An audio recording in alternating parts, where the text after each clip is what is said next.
Assalamualaikum warahmatullahi wabarakatuh. Perkenalkan, kami dari kelompok 4. Kami akan mengobservasi di SMAN 2 Ngaglik. Observasi ini bertujuan untuk memenuhi tugas mata kuliah Manajemen Pendidikan dengan dosen pengampu Dr. Denny Setiawan Wayoi, SEMPD. Nah, observasi kali ini mengenai manajemen sumber daya manusia di SMA Negeri 2 Ngaglik.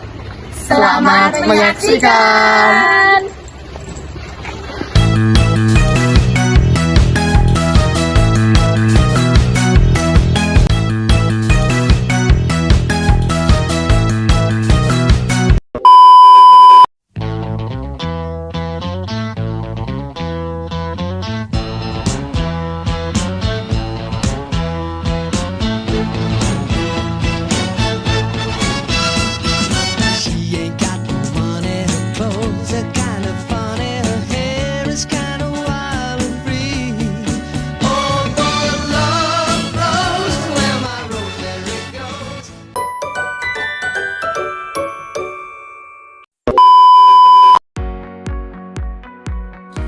SMA Negeri 2 Ngaglik berlokasi di Jalan Besi Jangkang, KM 5, Ngaglik, Sleman, Yogyakarta.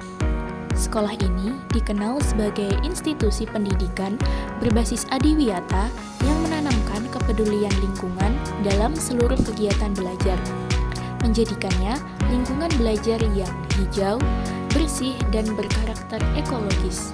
Selain itu, SMA Negeri 2 Ngaglik memiliki program kelas khusus olahraga atau KKO sebagai wadah pengembangan potensi siswa di bidang olahraga secara terarah dan berprestasi. Dengan kombinasi dua fokus utama, pendidikan lingkungan dan pengembangan bakat olahraga, SMA Negeri 2 Ngaglik menjadi lokasi yang relevan untuk observasi sumber daya manusia pendidikan.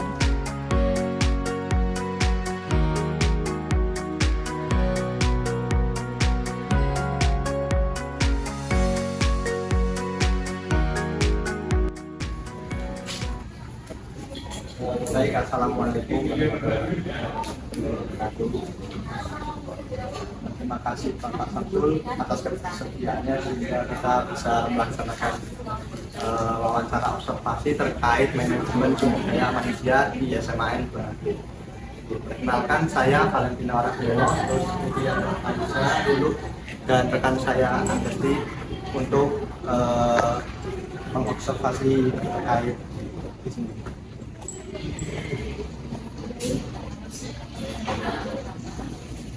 Bagaimana proses rekrutmen dan seleksi tenaga pendidik serta tenaga kependidikan yang dilakukan di SMA Negeri 2 Jadi di SMA Negeri 2 Ngaglik itu ada 3 kategori guru ya. Yang pertama itu adalah guru PNS. Guru PNS itu guru yang mendapatkan SK dari negara gitu ya. Kemudian yang kedua itu adalah guru P3K, ini juga guru yang berasal dari negara. Kemudian kalau ASN itu ada 2 jenis, ada PNS, ada P3K. Kita ada guru PNS, ada P3K. Yang ketiga adalah guru tidak tetap, GTT. Itu ketika sekolah membutuhkan, sedangkan guru yang dari pensiun, sehingga sekolah meminta kepada komite untuk mengadakan guru GTT tadi. Dan guru GTT tersebut ketika sekolah kita ya dengan melalui tahapan-tahapan yang pertama melamar dulu, setelah melamar nanti ada semacam tes gitu ya, tes micro-badging, tes wawasan, tes kepribadian dan sebagainya. Jadi ada 3 jenis guru. Mengenai kualitas sumber daya manusia yang ada di sekolah ini secara keseluruhan. Jadi begini ya, semacam kayak BGP gitu ya, menjamin mutu pendidikan itu dari sertifikat data di sana sehingga menjadi asesor di sekolah kita. Ada asesor, ada asesi. Asesor itu orang yang mengasesori, kalau asesi orang yang asesori. Ketika pembelajaran kelas, bagaimana perbaikan pada pembelajaran, sampai hasilnya dari pra pelaksanaan sampai selesainya course-nya. Kalau di seperti itu. Kemudian kalau yang kan ada tenaga pendidikan ya. Kalau tenaga pendidikan itu ada dengan TU. TU itulah struktural, yang jelas ada dua jenis kalau di sini namanya PNS, kemudian ada keyakinan. Mereka kalau yang PNS ya mereka terima dari negara ketika kan dia seperti itu, tapi belum lama ya ketika ya. Itu kemarin dari dari negara juga gitu ya. Tapi sebelumnya di awal menjadi ketika provinsi lalu dia menutup tantangan utamanya untuk pengolahan sumber daya manusia di sini, tantangannya juga kurikulum itu kan selalu mengalami perkembangan sehingga untuk mengatasi tantangan tersebut para sekolah melaksanakan semacam workshop, IHT untuk agar bapak ibu guru dan lain-lain itu update dengan kegiatan ataupun satu program-program pemerintah yang baru, termasuk pengenalan Permendinas, ya, termasuk misalnya ada TKA tes kebencanaan ini kan seperti yang baru ya yang mau diterapkan mulai tahun ini. Kita juga update ada dulu. Jadi kapan pelaksanaannya biasanya sebelum atau pas awal macam baru itu ada kemarin banyak ya tadi jam di program seperti apa. Yang lagi pengembangan dan pelatihan SDM itu bagaimana? Jadi tadi jadi berhubungan dengan tadi sampaikan ya, kita programkan ya, itu setiap semester itu ada pengembangan SDM ya. Mereka yang masih lanjut ya kita dorong untuk studi lanjut juga dan sebagainya. Apa tidak pemahaman Bapak Ibu guru itu berkembang menyebutkan keadaan zaman yang tentang adanya kurikulum bekerja sekarang dari kurikulum nasional ya kan. Kemudian ada atas pekerja akademik yang baru, program yang baru, program mereka menteri kan seperti itu ya. Kita harus melaksanakan itu update dengan mengundang narasumber yang kompeten juga dengan sebagainya hadir ke sekolah kita bagaimana SDM kita bisa dengan apa yang diharapkan. Program pengembangan SDM ini apakah ada tantangannya Pak dalam menjalankannya? Tantangannya memang ada Mbak. Jadi ketika bagaimana pembelajaran sudah berjalan, sedangkan di situ ada kegiatan bagaimana mengembangkan SDM. SDM kan tidak hanya sekolah, tapi seluruh stakeholder sekolah menjadi SDM kita. Nah itu tantangannya ada kegiatan siswa yang sama sekolah, KPM.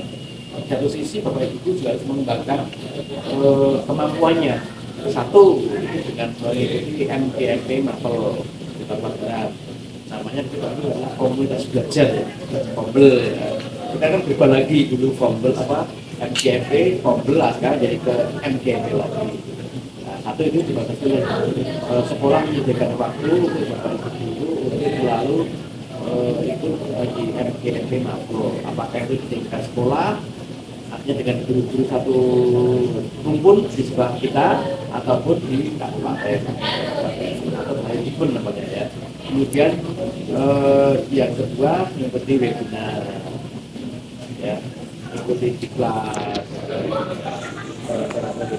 tantangannya apa tantangannya ketika siswa sudah masuk guru madrasah itu ya harus seimbang. Kita kan bisa menggunakan pembelajaran yang disebut dengan kompleks, bisa blended, bisa online. Jangan lagi.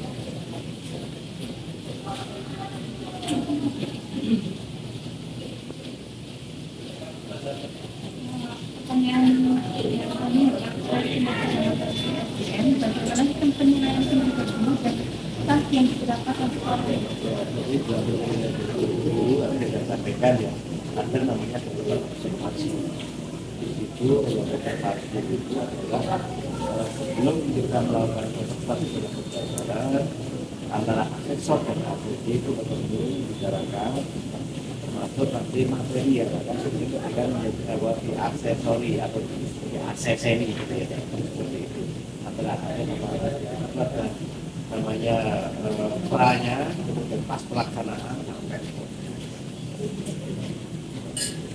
Nah, terus kiranya bagaimana Pak? Ya jelas Bapak Ibu itu kan sudah punya apa ya, semacam benchmarking ya Mas. Artinya apa? Bapak Ibu itu kan harus mendapatkan sertifikat sebagai profesi. Artinya itu Bapak Ibu sudah diakui oleh negara di dalam mendidik, menghadap para siswa. Indikatornya apa? Saya kira adalah bentuk pengakuan belakang kegiatan kan seperti itu. Macam kita mendapatkan sertifikat final, kemudian siklat, saya kira seperti benchmarking itu. Kemudian untuk faktor apa yang paling mempengaruhi motivasi komunikator Yang jelas motivasi yang pertama ini pekerjaan di panggilan, sehingga motifnya itu ada intrinsik sama ekstrinsik dalam kehidupan internal maupun eksternal. Internal kan dari profesi dan itu eksternal ya saat kita ada sebagainya. Jelas kalian sebagai faktor internal karena kuliahnya memang diberikan tugasnya untuk membimbing siswa dan seperti kalian-kalian seperti itu tak pernah mengajarkan biologi itu kan tidak harusnya kan sudah oh ya saya seperti ini bisa.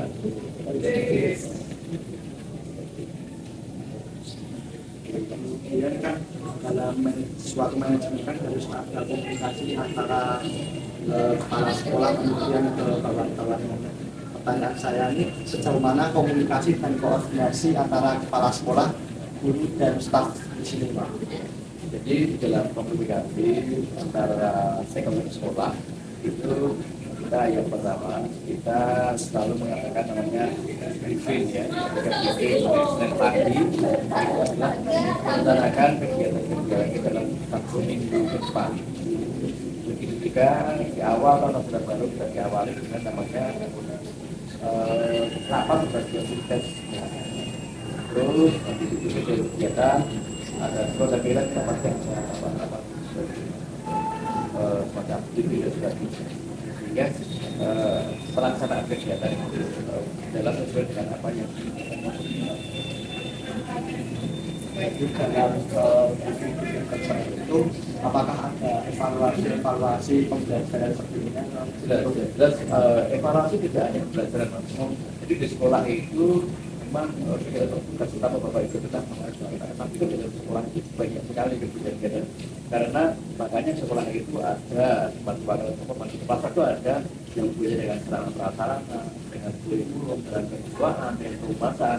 Nah di situ itu kegiatan-kegiatan itu banyak sekali, tidak seperti yang mungkin diberikan ketika sedikit baru kuliah, ketika menjadi guru banyak mengajar bahwa namanya modul seperti ini, jika sudah tidak seperti ini. Bahwa tadi saya katakan dari awal, guru tidak hanya mengajar, tapi juga membimbing. Ya. Bagaimana mereka berhubungan dengan pihak luar, termasuk dengan PNG, ya kan? Nah, seperti bagaimana dengan perusahaan dan sebagainya. Terus ketika bagaimana kalau LCD-nya itu adalah yang harusnya belajar tapi tidak mati, kan itu disiapkan. Jika tidak hanya dalam proses pembelajaran mereka menyebut.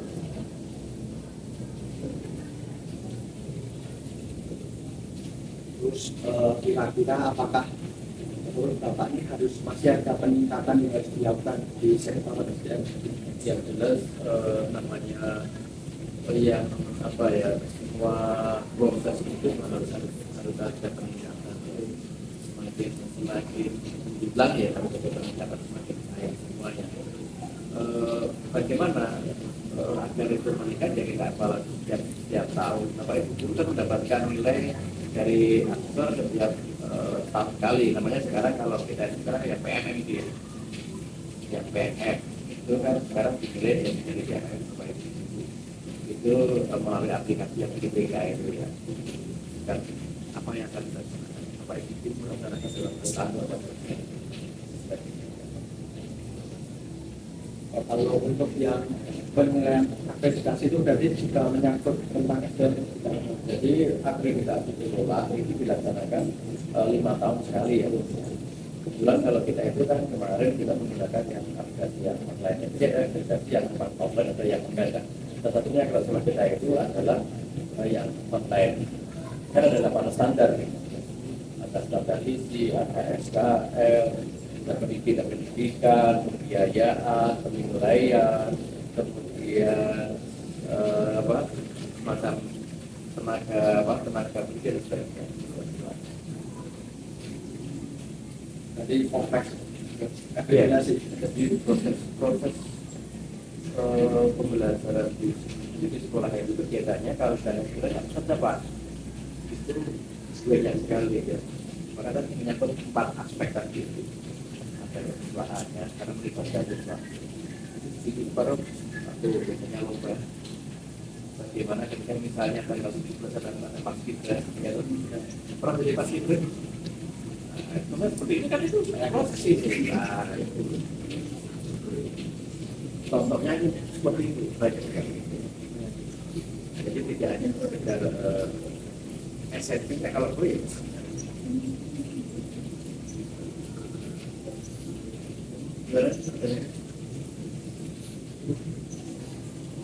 Mungkin cukup sekian pertanyaan dari kami dan terima kasih kepada Bapak sudah meluangkan waktu untuk konsultasi kami pada hari ini. Mungkin kami tutup ya. Wassalamualaikum warahmatullahi wabarakatuh. Terima kasih. Pak Mahfud ya. Jaya, jaya, jaya.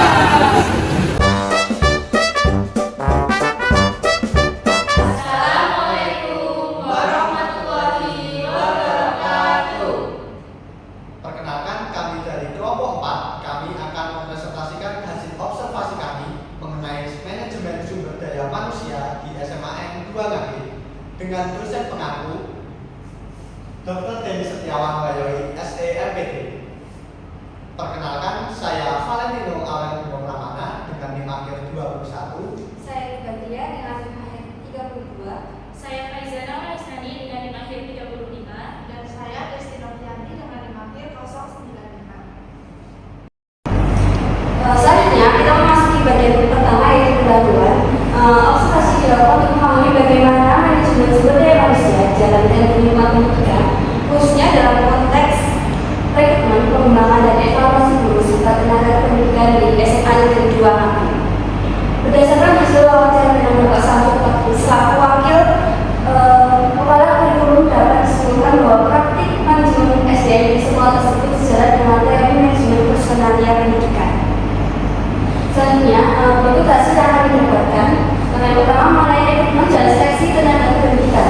SMA 2 Ngawi mengkategorikan guru sebagai 3 kategori. Yang pertama, PNS yang merupakan guru yang mendapatkan ekstra dari pemerintah. Kedua, yaitu P3K yaitu guru yang bela negara. Terus yang ketiga ada guru tidak tetap, yaitu guru yang dibutuhkan ketika guru sebelumnya yang mengambil mata pelajaran mengalami pensiun sehingga kepala sekolah meminta kepada komite untuk melakukan perekrutmen guru baru. Selanjutnya, tahap atau alur pendaftaran yang pertama guru atau prosedur yang ingin menjadi guru melamar. Yang kedua, melakukan tes meliputi micro-teaching, kebangsaan, kepribadian dan lain sebagainya. Selanjutnya, cara menilai kualitas sumber daya manusia di SMA Ngawi memiliki beberapa hal. Yang pertama itu pelaksanaan supervisi akademik dilakukan oleh supervisor yang telah ditunjuk oleh SMA Negeri 2 Ngawi. Yang selanjutnya adalah kualifikasi supervisor. Supervisor adalah guru yang telah mendapatkan sertifikat dari Lembaga Pendamping Mutu Pendidikan LPMP atau BPMP. Selanjutnya, proses sertifikasi kompetensi yang berdasarkan asesmen. Proses ini melibatkan asesor dan asesi. Asesor adalah profesional yang akan menguji para calon-calon guru dan asesi adalah orang yang akan diuji. Di mana dalam prosesnya asesor dan asesi akan dalam satu tempat yang sama.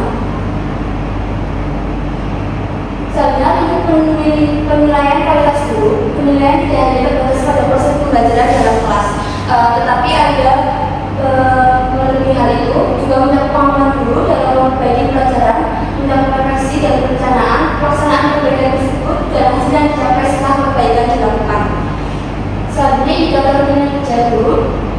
Indikator ini menilai guru baik atau tidak melalui sertifikat yang dikeluarkan yang menyebut bahwa guru telah mengikuti tes dan layak menyandang profesi sebagai guru. Selanjutnya, dalam pendidikan ada tenaga pendidik dan pendidikan. Tenaga pendidikan yang ada di SMA Negeri 2 Ngaglik, salah satunya adalah TU, Tata Usaha. Tata Usaha dibagi menjadi dua di SMA tersebut, yaitu PNS dan P3K. PNS adalah yang mendapatkan SK dan P3K badan darat, tetapi dalam pelaksanaannya keduanya memiliki tugas yang sama. Selain itu, terdapat tenaga keamanan, pelayanan perpustakaan, pembimbingan konseling, dan layanan kebersihan di SMA Negeri 2 Ngaglik. Nah, kemudian kita memasuki ke dalam tantangan dan solusi dalam manajemen sumber daya manusia di SMA Negeri 2 Ngaglik. Bapak Samsul Bakri selaku wakil kurikulum yang kami wawancarai, dia mengatakan bahwa tantangan yang sering dialami adalah terkait perubahan kurikulum yang sering terjadi, di mana solusi yang dia berikan adalah berupa workshop dan IHT. IHT adalah in-house training, di mana guru diajarkan secara internal oleh para profesional agar dia bisa mendapatkan informasi, lalu mengasah keterampilannya dalam mempelajari dan memahami terkait filosofi maupun isi dari kurikulum yang baru, contohnya kurikulum Merdeka.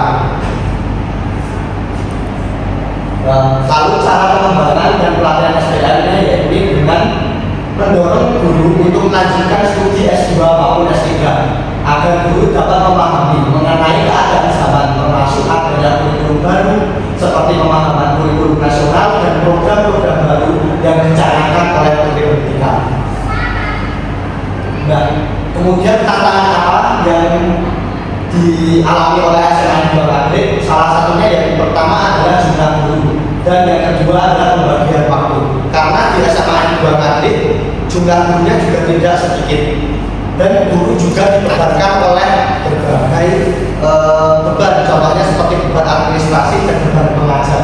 Maka dari itu Bapak Samsul memberikan solusi, yakni berupa MGMP atau musyawarah guru mata pelajaran, di mana setiap guru di mata pelajaran tertentu, contohnya seperti biologi, fisika, yaitu dijadikan dijadikan ke dalam suatu forum, di mana forum tersebut juga tidak terbatas secara offline, namun juga bisa online maupun blended learning, agar terjadi efisiensi waktu sehingga terjadi keseimbangan antara guru mengajar dan bagaimana guru mengembangkan kualitas SDM-nya masing-masing.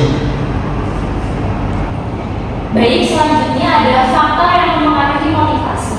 Terdapat dua faktor yang mempengaruhi motivasi seorang guru. Yang pertama ada faktor internal dan yang kedua ada faktor eksternal. Faktor internal ini berasal dari dalam diri seorang guru. Misalnya dari kesadaran, niat, dan semangat untuk menjadi seorang guru yang profesional. Biasanya kesadaran ini akan tumbuh sejak seorang guru berada dalam masa pendidikannya. Seorang guru akan memahami bahwa menjadi seorang guru itu bukan hanya pekerjaan, namun juga panggilan hati. Kemudian yang selanjutnya adalah faktor eksternal. Faktor ini datang dari luar diri seorang guru. Contohnya dari lingkungan kerja dan karakter orang-orang di sekitarnya. Hal-hal seperti hubungan rekan kerja, kondisi sekolah, dan hubungan seorang guru dengan siswa juga dapat mempengaruhi motivasi seorang guru untuk mengajar. Selanjutnya ada koordinasi dan komunikasi. Nah, untuk berkoordinasi dan berkomunikasi di SMA Negeri 2 Ngaglik biasanya dilakukan dua briefing, yaitu briefing setiap hari Senin dan briefing setiap awal tahun ajaran baru. Nah, briefing setiap hari Senin ini dilakukan sebelum upacara bendera berlangsung. Briefing ini bertujuan untuk mempersiapkan kegiatan yang akan dilakukan 1 minggu ke depan. Selain itu juga dilakukan evaluasi untuk kegiatan-kegiatan yang telah dilakukan 1 minggu sebelumnya. Selanjutnya ada briefing setiap awal tahun ajaran baru. Briefing ini dilakukan pada awal tahun ajaran baru untuk mempersiapkan pembelajaran pada 1 tahun ajaran. Nah, briefing ini tidak hanya untuk mempersiapkan proses pembelajaran, tetapi juga untuk mengevaluasi proses pembelajaran. Selain itu juga mengevaluasi sarana dan prasarana, kemudian kesiapan media pembelajaran. Contohnya itu apakah LCD yang digunakan, apakah LCD masih layak untuk digunakan, dan papan tulis masih layak untuk digunakan. Nah, selanjutnya ada peningkatan yang harus dilakukan. Sekolah perlu peningkatan agar semakin baik melalui evaluasi setiap tahun. Guru akan mendapatkan evaluasi terhadap guru bisa dilakukan secara online dan offline. Secara offline, guru akan mendapatkan nilai melalui asesor, sedangkan melalui online guru akan mendapat penilaian kerja melalui PMM yang dapat diakses pada setiap sekolah. Selain itu, juga perlu dilakukan peningkatan dalam rangka untuk mempertahankan akreditasi sekolah. 4 aspek yang perlu ditingkatkan, yaitu yang pertama ada kesiswaan, yang kedua kurikulum, yang ketiga sarana dan prasarana, dan yang keempat adalah durasi. Selanjutnya yaitu keterkaitan dengan fenomena. Jadi kasus utama dalam pengelolaan SDM di dunia pendidikan Indonesia adalah keterlambatan guru dalam beradaptasi kurikulum dan regulasi baru. Salah satunya yaitu implementasi kurikulum merdeka. Kemudian beberapa faktor yang mempengaruhinya yaitu beban kerja dan kebiasaan praktik lama. Jadi kebanyakan guru itu sudah terbiasa dengan cara mengajarnya sehingga sulit beradaptasi dengan cara baru di kurikulum merdeka. Kemudian yang kedua yaitu kesenjangan kualifikasi dan kompetensi digital. Jadi banyak guru itu yang punya kemampuan dan pengetahuan yang sama, terutama dalam penggunaan teknologi, sehingga hal ini itu membuat penerapan kurikulum baru tidak merata. Kemudian yang ketiga ada beban pengajar yang menumpuk. Banyak guru yang mengajar itu terlalu banyak kelas atau mata pelajaran sehingga tidak punya waktu belajar untuk mencoba hal baru. Lalu yang keempat ada perubahan regulasi yang tidak konsisten. Kemudian itu tuh aturan pendidikan yang sering berubah-ubah atau membuat guru bingung dan sulit menyesuaikan diri dengan cepat. Kemudian yang terakhir itu ada keterbatasan sarana dan prasarana pendukung. Di sekolah-sekolah terutama di daerah sering kekurangan fasilitas seperti internet, komputer atau alat belajar sehingga penerapan kurikulum baru menjadi terlambat. Kemudian ada solusi yang diterapkan oleh SMA Negeri 2 Maghrib. Dalam wawancara yang kami lakukan, pihak sekolah mengatasi kasus tersebut dengan pendekatan melalui 2 jalur yang efisien, yaitu ada program pengembangan dan pembaruan konsep melalui workshop dan in-house training. Jadi itu program ini itu difokuskan untuk secara spesifik mengembangkan keterampilan guru sesuai tuntutan zaman, termasuk memahami filosofi kurikulum nasional, Permendiknas terbaru dan audit program-program terbaru. Kemudian yang kedua yaitu efisiensi waktu melalui digitalisasi. Di SMA Negeri 2 Maghrib ini menerapkan MGMP yang bisa diakses secara online maupun ready to learning, contohnya melalui webinar. Jadi pendekatan ini itu memungkinkan guru mengakses pelatihan, materi dan diskusi secara fleksibel di luar jam tatap muka, sehingga efektivitas MGMP ini tetap terjaga dan tidak mengganggu jam pelajaran siswa. Jadi dengan strategi ini sekolah dapat memastikan bahwa setiap guru dapat menerima pengetahuan akan regulasi dan kurikulum baru tanpa mengorbankan waktu mengajar dan tidak menambah beban sekolah. Sekian presentasi dari kami. Apabila ada Wassalamualaikum